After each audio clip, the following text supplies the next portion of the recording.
How's it going, everyone? I'm your host, the Carolina Collector. First, I want to say Merry Christmas to my viewers and my subscribers.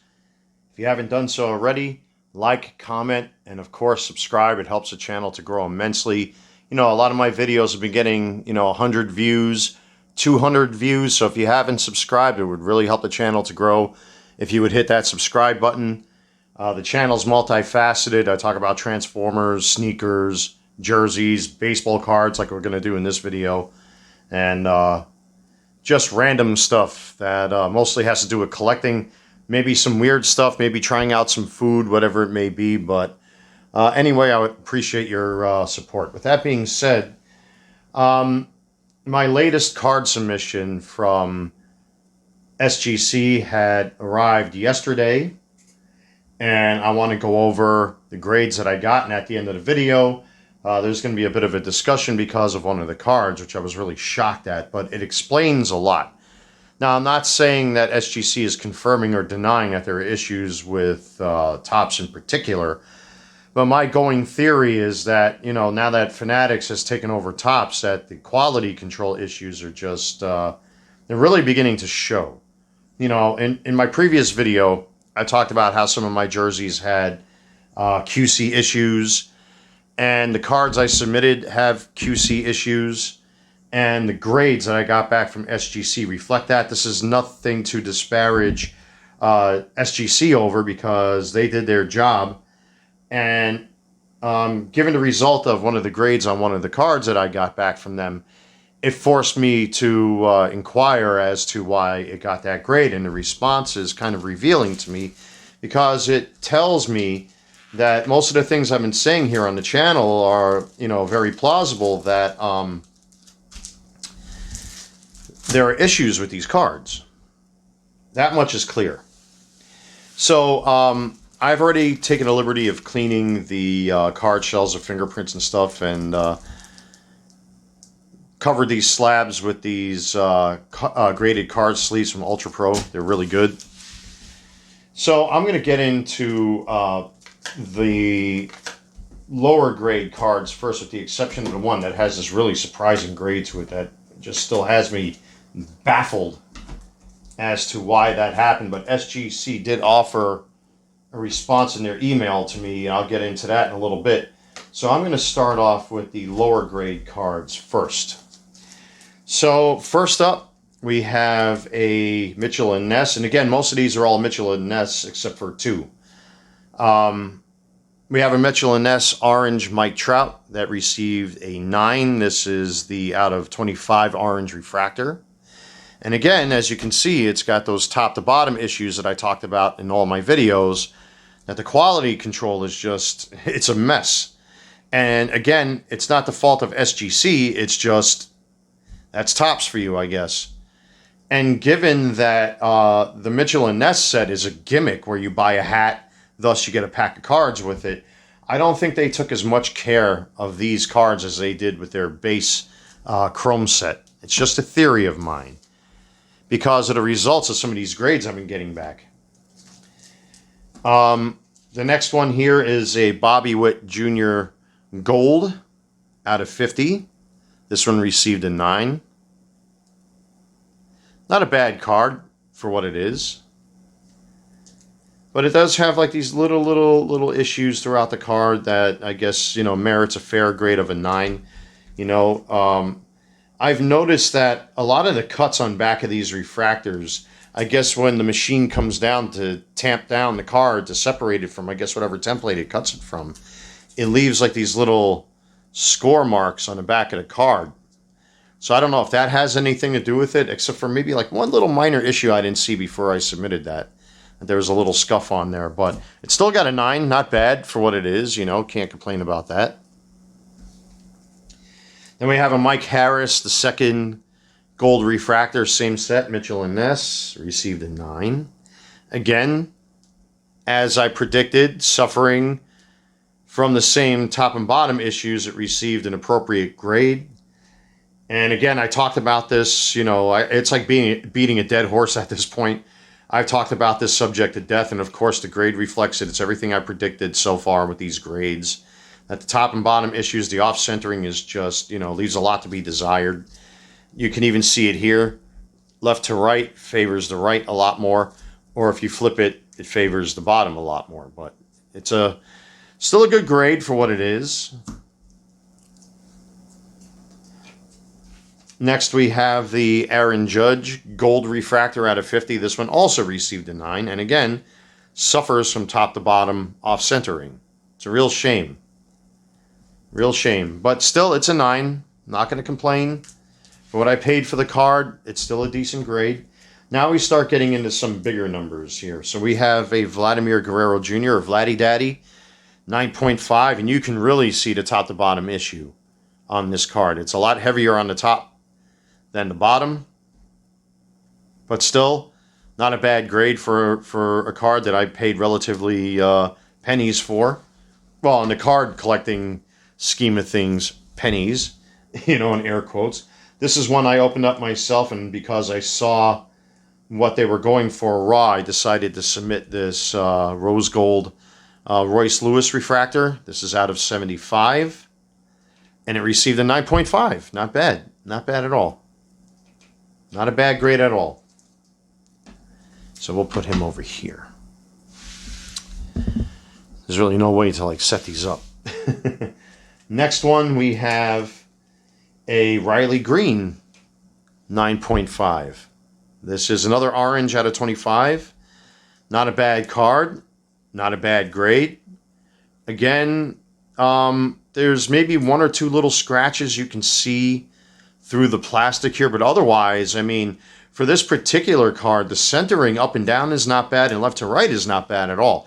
It could be argued that it does favor the bottom just a little bit, but it's not as severe as the other cards in this particular submission that I made. So, still not bad at all. And now this one is from the Logo Fractor set, or whatever they call it. That's your Corbin Carroll base Logo Fractor 9.5. Not bad at all. It still has a little bit of a slight off-centering to the card, unfortunately, and I believe there's one or two surface scratches on this that you really can't see here on camera, but for what it is, it's a 9.5. Not bad at all, so I'm content with that. I have another one I'm going to submit in my next submission after the holidays. And then we have the only perfect 10 out of all of this. It's a Jordan Walker orange refractor out of 25. A very rare 10, in these Mitchell and Ness submissions I've made.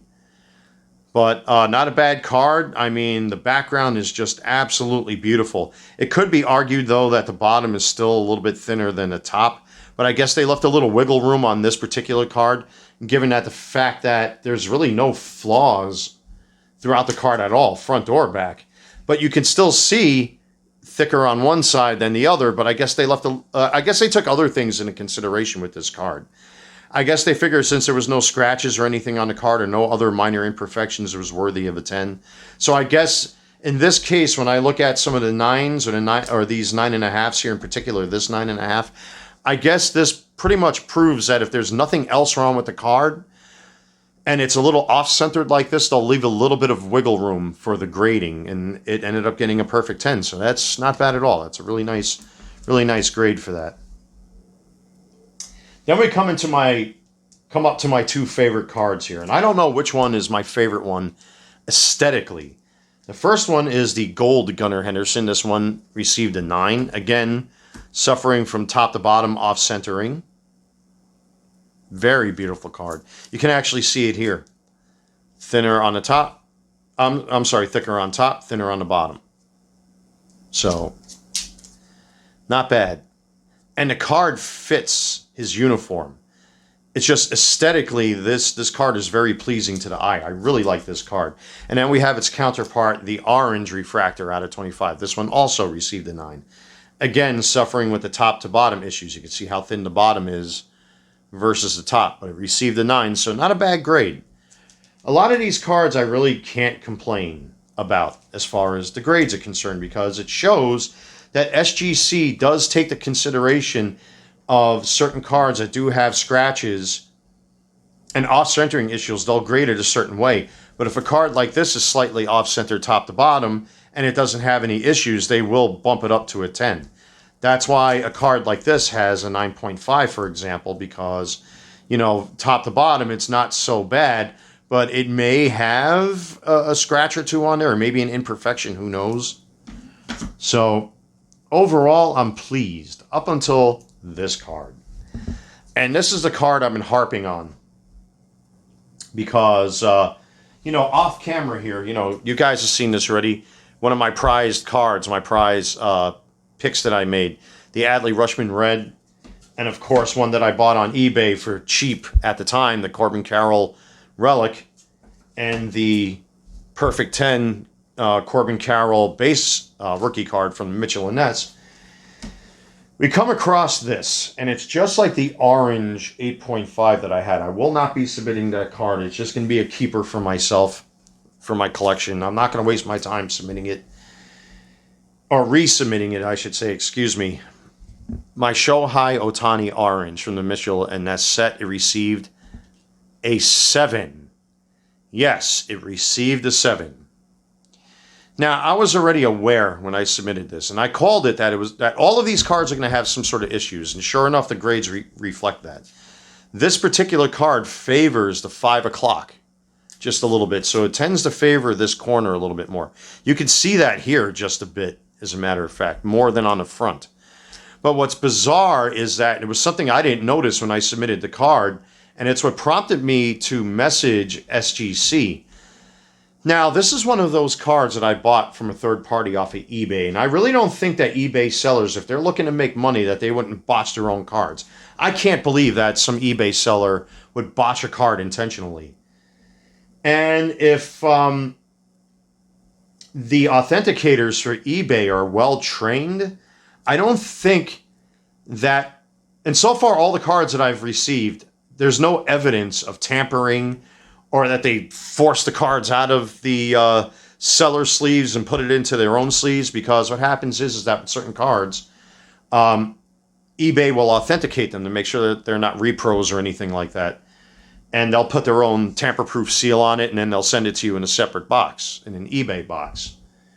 And there's no evidence, at least in my opinion, that some eBay authenticator is just taking their heavy hands and manhandling these things and just stuffing them into Type 1 top loaders. I can't believe that. You know, because when I get them, they're in penny sleeves, they're in Type 1s, and then they're sealed with a authentication seal that if you break it, it's going to say void on it. So when I received this card, if you watch my previous videos, my hands never physically touched the card. I got it as I received it and then submitted it in the same fashion, and yet it got a 7. And if you look on back of the card, it's got these weird little dips and bumps and like weird stuff that I didn't notice at first. So again, I'm not blaming SGC. This is clearly not SGC's fault. And I can't believe an eBay authenticator would do something like this. Nor do I believe that an eBay, and there are a lot of scum eBay sellers out there. Let's face it, you got a lot of bad apples out there, which I've talked about here on this channel. But this is something different, because this doesn't look like tampering. And to prove my point, I emailed SGC, and I have the email right here, where I took photos of the card top and bottom. So you can see here, I printed it out. And even this photo, you can see that the card tends to favor the right just a little bit more. But given the fact that it favors the corner left to right and top to bottom, of course it's going to affect the grade. But it's what's on back of the card, which you can't see in these photos, by the way, that bothered me when I got the card back from SGC. So my question was to them, I'm going to read it to you. Let me just grab my reading glasses here quick. I'm curious why my Shohei Ohtani received such a poor grade. When I submitted this particular card, it was sealed in an eBay authentication Type 1 with a penny sleeve. My hands never touched it in its raw form. So I'm wondering, did eBay idiots scratch it, or perhaps a seller mishandle it? I'm sorry to dig, but I'm confused. Otherwise, all of my previous cards have been graded fairly, in my opinion, which is true. They're fair grades, at least to me. So I want to thank Mr. Brett Martin from SGC for responding to my email and elaborating for me exactly what he believes happened. Thank you for reaching out. We appreciate your support.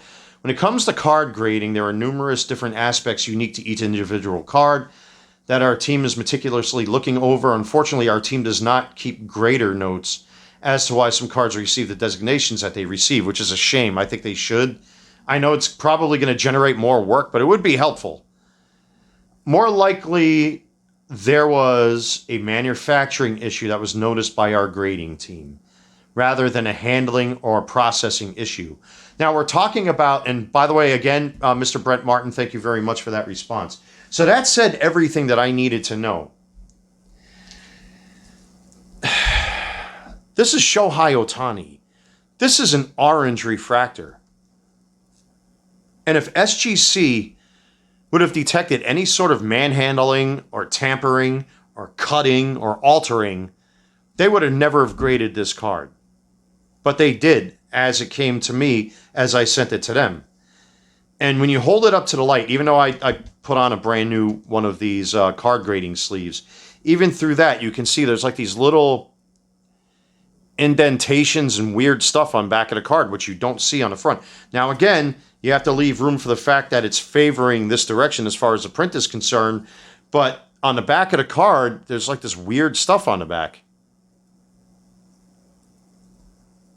So, here, you can see it up on top right there a little bit. I don't know if the camera can pick it up, especially since the light's reflecting so much. But you definitely see it right there and right here. So, that tells me, and given the nature of the grading of these cards, with the exception here of the Jordan Walker, and even this, it could be argued that it's slightly off-center. The only saving grace that this card had, that there was probably no scratch marks or scuffs anywhere on the card, is that Topps, unfortunately, now that Fanatics has taken over, they've dropped the ball. And they did this, little gimmick with lids here in Mitchell and Ness. And, the results are pretty astounding. And now that I got that email directly from SGC, it begs the question, what's going on at Topps and Fanatics? And that was the subject of my previous video. And this only verifies what I've been saying all this time, that there are clearly QC issues. Now, I have very few Topps cards, for example, from the base set or, any other card outside the Mitchell and Ness set, with the exception of a whole bunch of packs I opened up when it came to the Royce Lewis card from the 2022 set. I mean, most of those cards I ended up giving to my buddy's son anyway, but it seems that Topps clearly has a QC issue going on. And hopefully it's not going to be any worse in the future. So if anybody from Topps is watching this, or Fanatics, you can't blame Mitchell and Ness, because Mitchell and Ness is a outfit seller of jerseys and hats and things like that. So it can only be left on the backs of Fanatics and Topps to answer why this is happening. So I'm going to decide which ones I'm going to put on eBay for resale. At this time, I'm definitely going to list this. It's a real shame, but I'm definitely going to be selling my Ohtani. Vladdy Daddy, I'm probably going to put up for sale. I'll probably put up the Bobby Witt, the Corbin Carroll, and the Royce Lewis, and the rest I'm going to keep for my personal collection. I might sell the gold Gunnar Henderson. I'm not sure yet, which is this guy right here. But they are my two favorite cards at the moment. It's just with the Baltimore Orioles outfit or uniform, they match really well with these cards. They're just aesthetically beautiful cards. I love these cards, even though they got a grade 9 each. They're just really, really nice cards to look at. And Gunnar, obviously, is the other Rookie of the Year next to Corbin Carroll. But I do have another one of these Corbin Carrolls I'm going to submit. So, I can afford to part with this one. So some I'll sell, some I'll keep. But then again, like I said, it's clear that there's something going on here, that's a little off-kilter with Topps. I don't think eBay sellers would intentionally sell anything that was damaged. And that's why they have the authentication system that they got to prevent that sort of thing. And I haven't had an issue up until now. So just keep that in mind, guys. With that being said, thank you for watching this video. Again, everyone, like, comment, subscribe. I want to wish every single one of you a Merry Christmas. Thank you so much for helping this channel to grow. And with that being said, take care, God bless, and I'll see you soon.